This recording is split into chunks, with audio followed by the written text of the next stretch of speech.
Hello everybody, this is the Painting Dad back with another episode of Thousand Suns in 3rd edition. Today is part 3, how to use psychic abilities.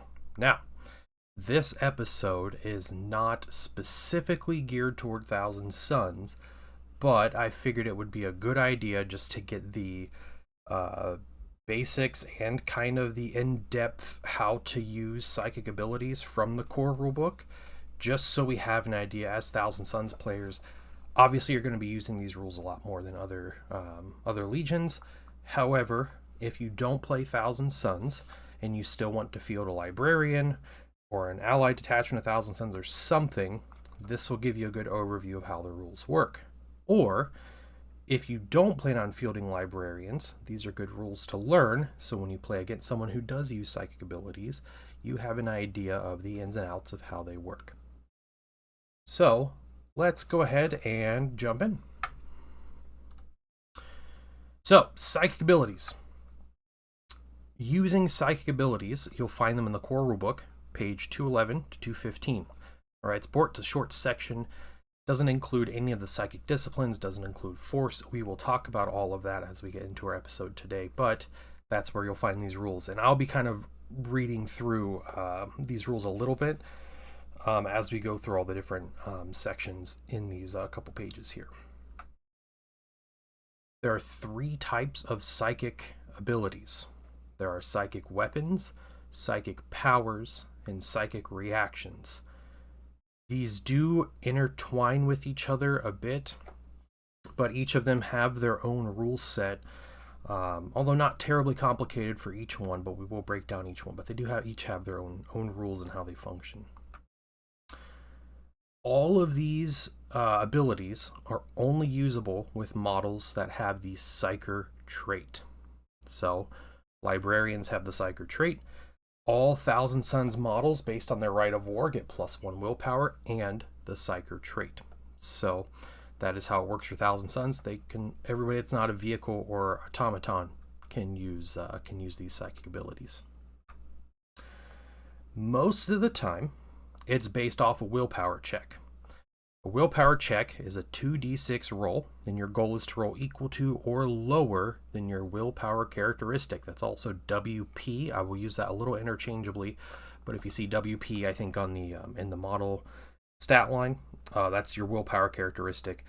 Using willpower characteristics or characteristics checks in general is on page 189 of the core rulebook, and we're actually going to refer back to this with another section of the rules because it'll be important to understand some nuance with willpower checks as opposed to other types of leadership checks.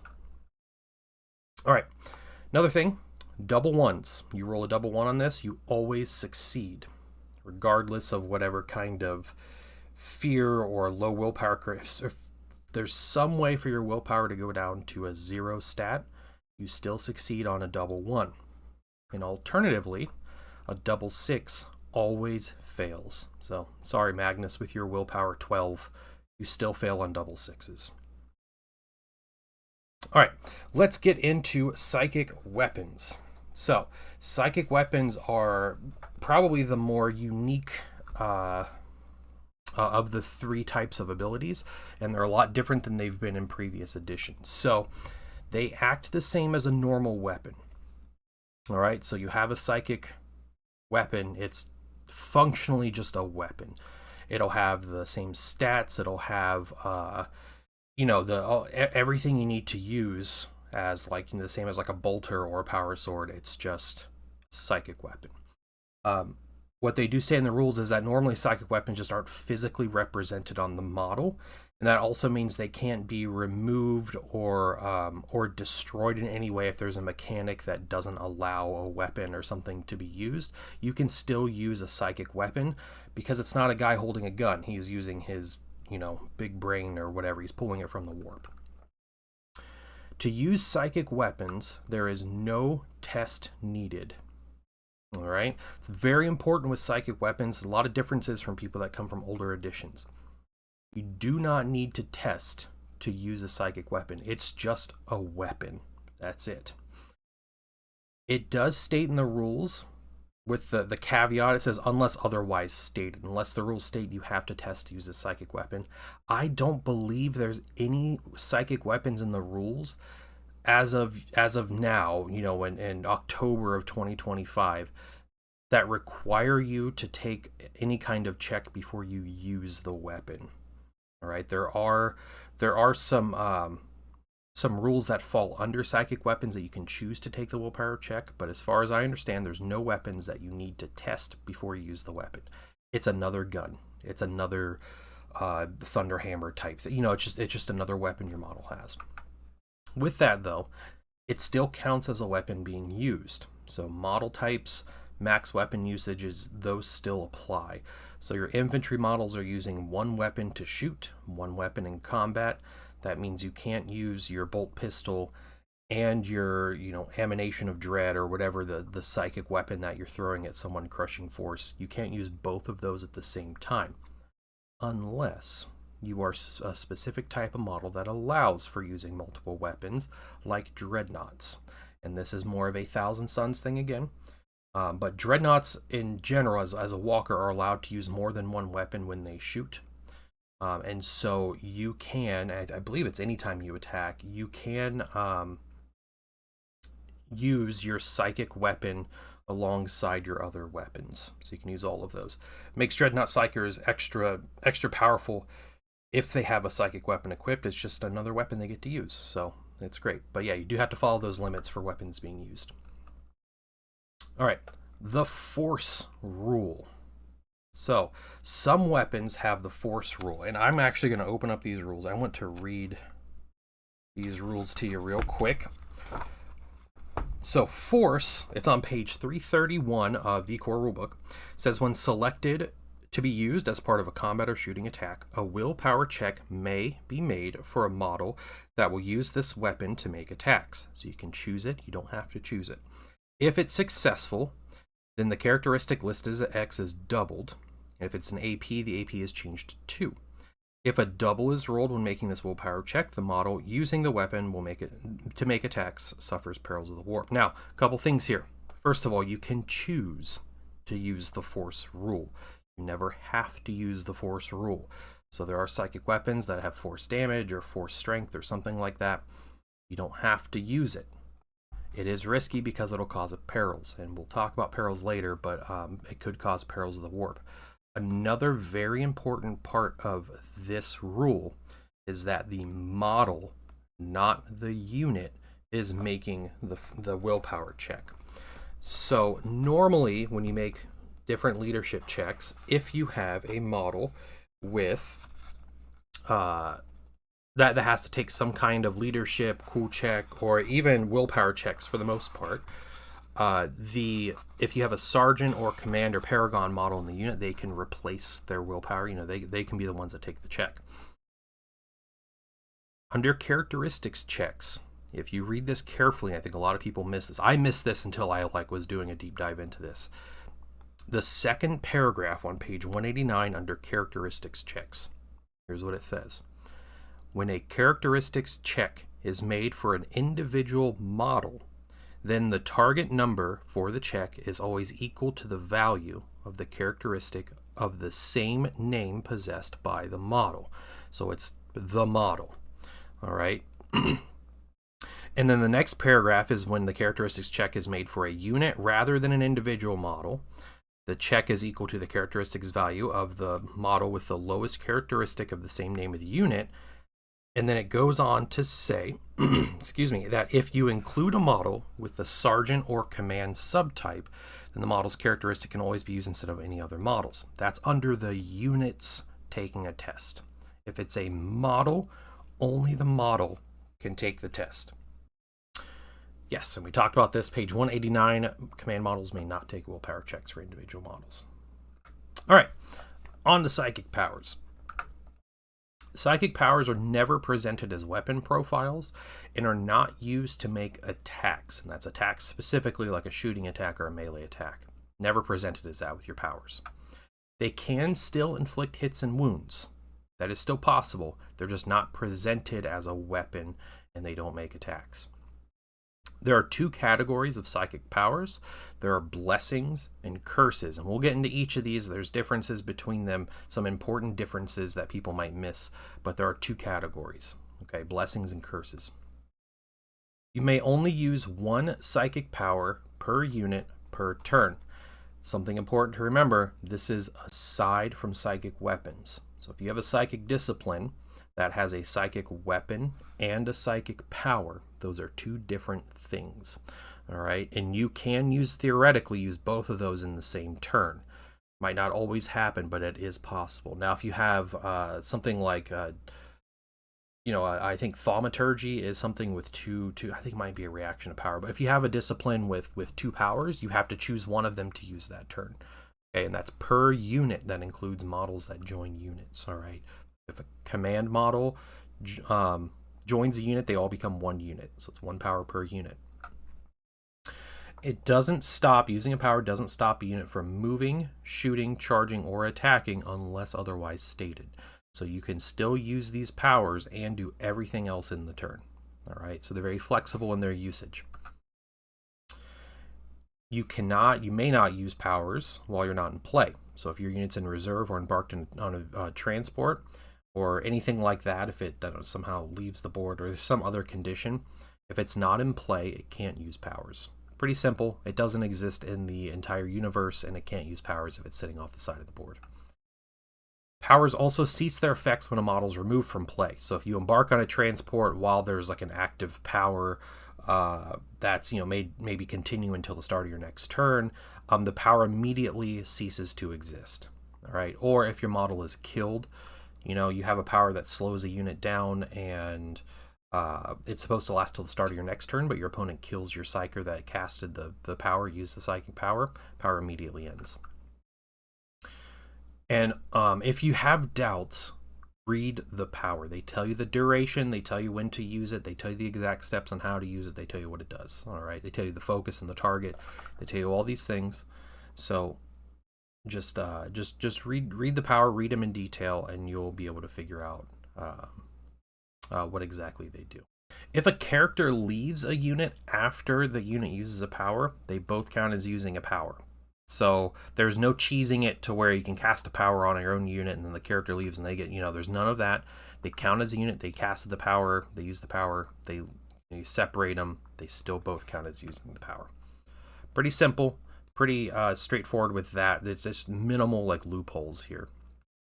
All right, third type of psychic ability is psychic reactions. All right, psychic reactions are used in the opponent's turn.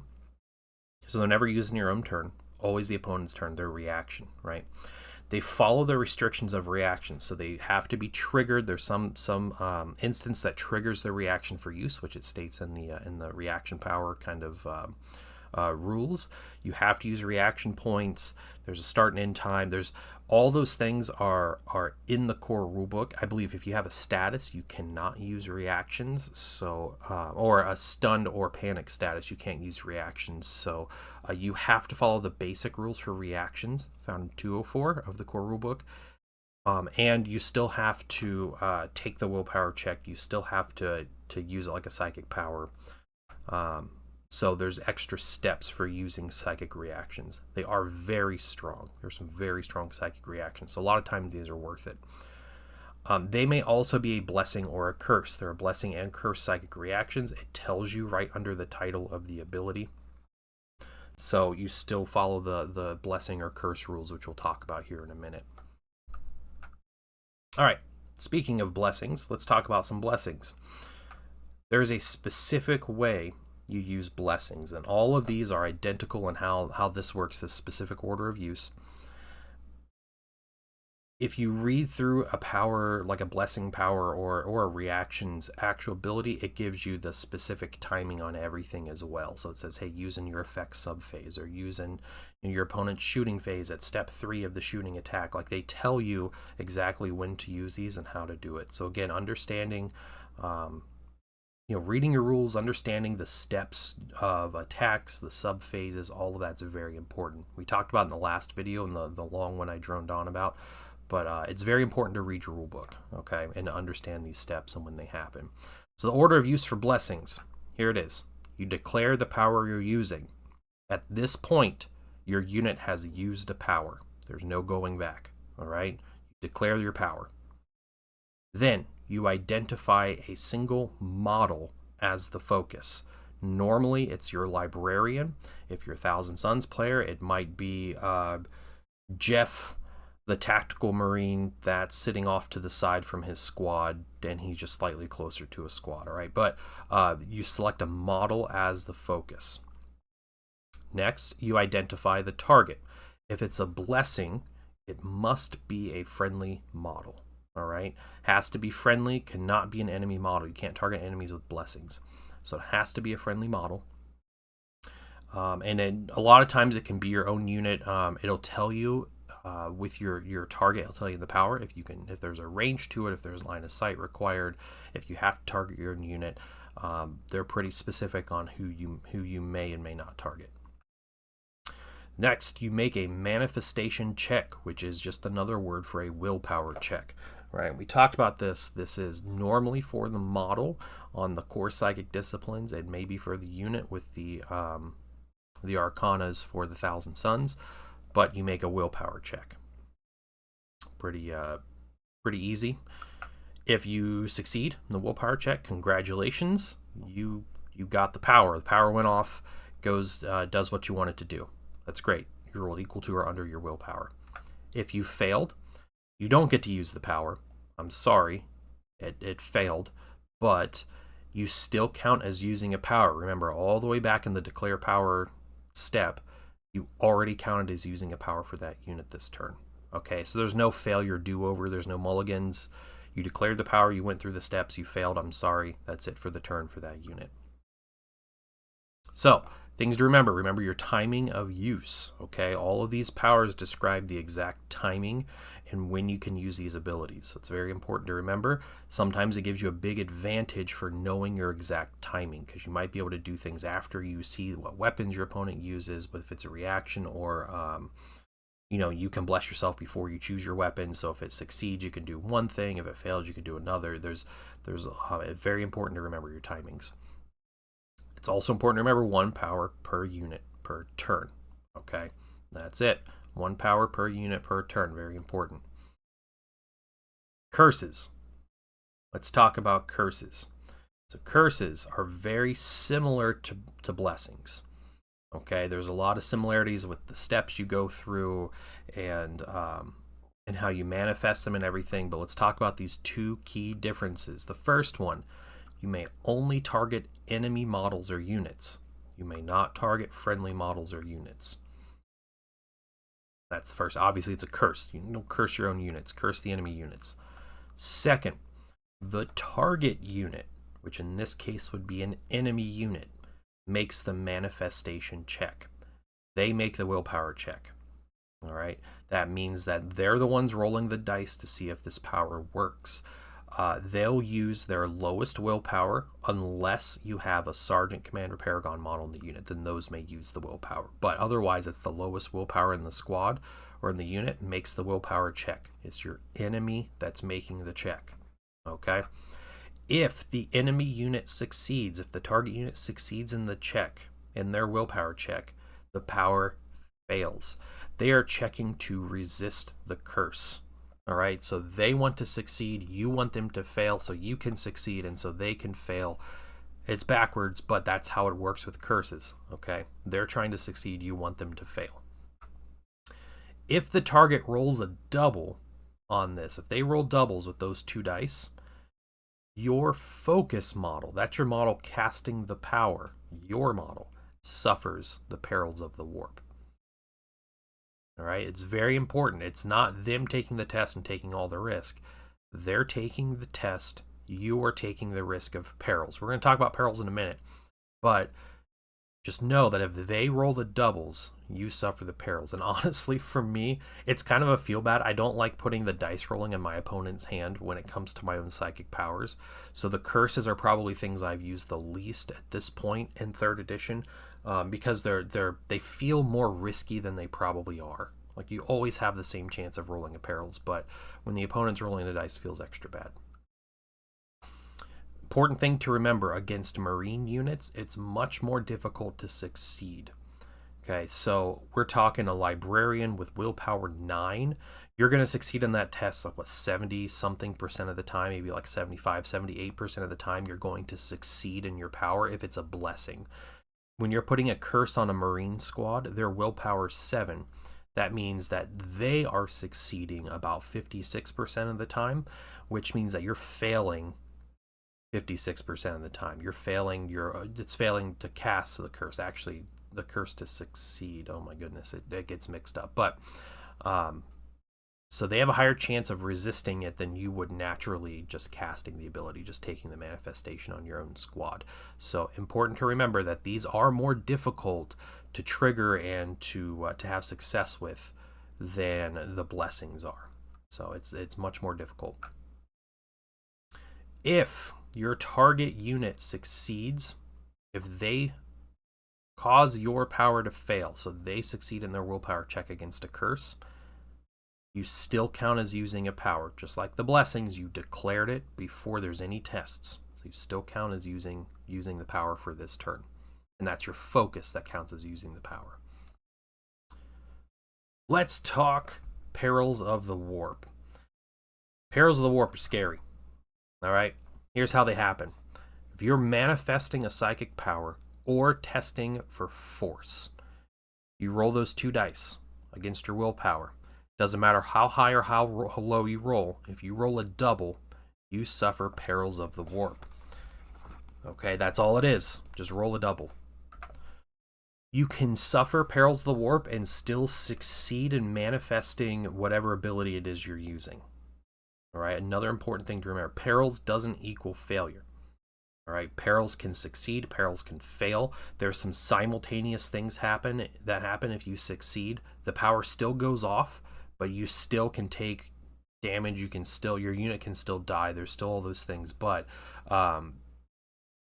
you can Perils and have success. You can Perils and fail too if you roll high enough, but you roll a double ones, you still succeed in your power no matter what. You just suffer the Perils.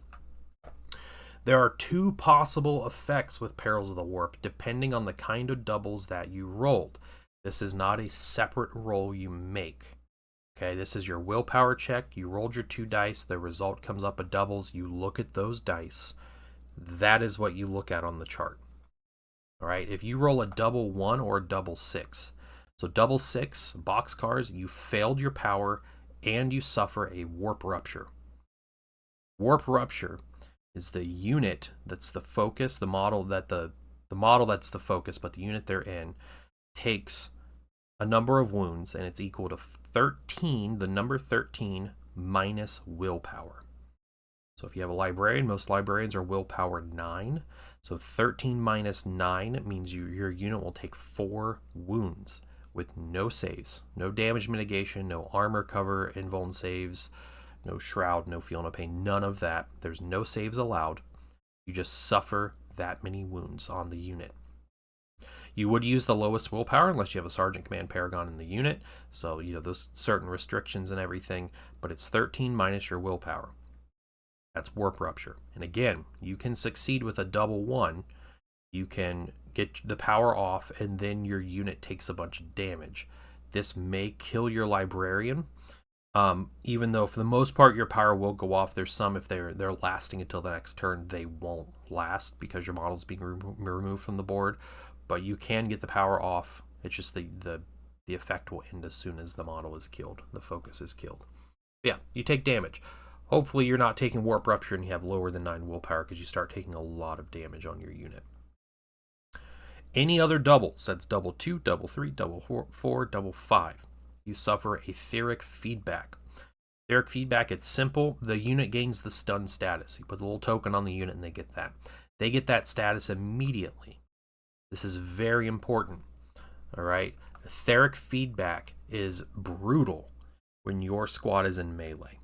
So you have your super cool librarian with his force axe, and you're in a duel. You challenged another character, and you roll that force check, and you get a double 3. All right, you rolled a 6. Congrats, you got your extra damage on your force axe.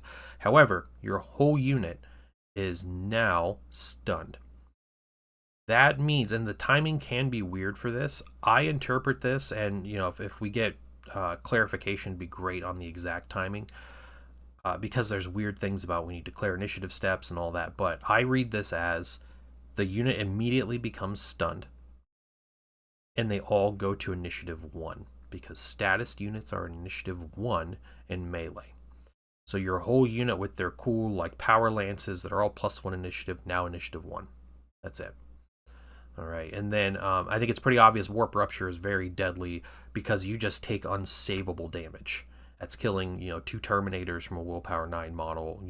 Hopefully you're not Willpower 7 somehow suffering this Warp Rupture. I have seen a Willpower 4 model suffer Warp Rupture due to Thousand Suns shenanigans, and it just killed a Thanatar in one go. It was pretty wild.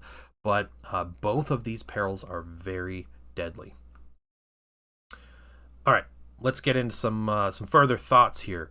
Psychic abilities are very useful and they're very powerful. I think they're a really big force multiplier. They can, obviously push units beyond what you think they would normally do, or kind of change their role, which is awesome. Really good stuff. They're also very risky. The risk of being stunned in melee is a little terrifying to me. I've been bit by that a few times trying to use force weapons, and at this point I feel most of the time the force weapon, the risk of being stunned is not worth it on the force weapon for a lot of the time. I'll probably risk it some of the time if I have like Magnus in a duel with another Primarch, or if the duel itself is very important and like possibly what I would think is like game deciding. Then yeah, it's worth the risk. But you have to understand that these powers are risky, and you can wreck your whole game plan if you Perils at the wrong time. Perils of the Warp is always a 1/6 chance. It's a 1 in 6 chance every time you roll. There's no variation on that. It is a 1 in 6 chance, so that's 16.6% chance of Perils every time. Sometimes it feels like a 30% chance just because it seems like you roll it every other time you roll it, or something every third time. But you have to understand the risk when you're using psychic powers. Another thing to remember, I'm going to reiterate, I think I've said this 3 times already. Psychic weapons naturally do not have to roll to use. They're just another gun. They're just another flaming sword thing. They're whatever you want them to be. They're just a weapon. All right, so unless you're triggering force on these psychic weapons, you do not have to roll to use them. You need to be prepared to fail or to take a big hit before deciding to use a psychic ability. And I talk about this with Thousand Suns players. You have to use restraint. Sometimes we're tempted when we have a librarian. You're like, man, I paid 100 points for that guy, 120 points for that guy. I'm going to use his powers every single turn, and I'm just going to get all the cool stuff. I'm going to get my charging unit +2 strength and toughness every time they charge. It's going to happen 4 times in the game. And then you Perils with that first outset on a fail. You roll like double 5s, and your unit becomes stunned. And not only are you not +2 strength and toughness, but now your unit's striking at initiative 1. And for a fight that should have been an easy cleanup, now they're fighting for their lives and possibly losing the combat. So you have to understand restraint, and you have to understand the risk involved before you start using your psychic powers. So sometimes it's just cool. I'm going to force because I want to blow up this tank with 1 shot with Crushing Force. And, you succeed or fail, whatever, it's fine. If you're just having fun with it and, you're playing a true Thousand Suns on a desperate Prospero defense who is going to push his powers to the limit even if he dies doing it, awesome. But this, you just have to understand. If you're playing just a, typical game, don't be using your powers every opportunity. You gotta tone it down a little bit. You gotta use some restraint and understand the risk of what you're doing. So, in conclusion, psychic weapons do not need to roll, and that's the 4th or 5th time I've said that. Don't roll for your psychic weapons. Your unit rolls for blessings. The enemy unit rolls for cursings. That's your willpower checks. Okay? Perils of the Warp on a double, you consult the chart on the double that you rolled. All right, it's not a separate roll unless it states otherwise, but it's on your willpower check, your manifestation check. You roll the double, you consult the chart. Perils of the Warp do not equal failure. All right, you can Perils and succeed. You can Perils and fail. It's either one. It's just the doubles all you're looking at for Perils. Okay, and that was quick, but we're on to the army bonus army photos. You guys have asked me to use or not to use to show off some army pictures. So I am going to start putting army pictures at the end of each video, so you guys can just kind of see some of the minis I'm painting. And I'm painting a lot of minis. I have a lot of stuff on the table, but I will keep posting minis and, you know, battles and stuff like that. So here's some of the photos I have today. I got a bunch of them today. So first, this is a command squad that I painted. Mark III command squad with some extra bits on there. Really happy with this squad. I gave them the shields because it looks cool. Everything on those models are purely because it looks cool. This is the banner. This is my my Legion standard I have from the command squad with the Forge World transfers. Fantastic looking stuff. Transfer turned out great. Really happy with how the model turned out. But yeah, that's the command squad. That's one of my dreadnoughts. So all of my weapons on my dreadnoughts are magnetized. So, you know, he has a weird combo of a Gravis Melta and a Gravis autocannon. I can swap those out. I got multiple fists and multiple copies of each weapon. I have a couple dreadnoughts, so yeah, I kind of swap them out as I choose. This is my Prospering Sorcerer or Librarian or Centurion or Praetor, however I want to choose to field them. The Forge World mini is gorgeous, and as soon as I saw this, I was like, yeah, it's the best Forge World character out there. So, yeah, I got this guy, painted him up. Fantastic mini, easy to put together. Looks great on the table. Awesome mini. This is a Land Raider, and that is an Explorator.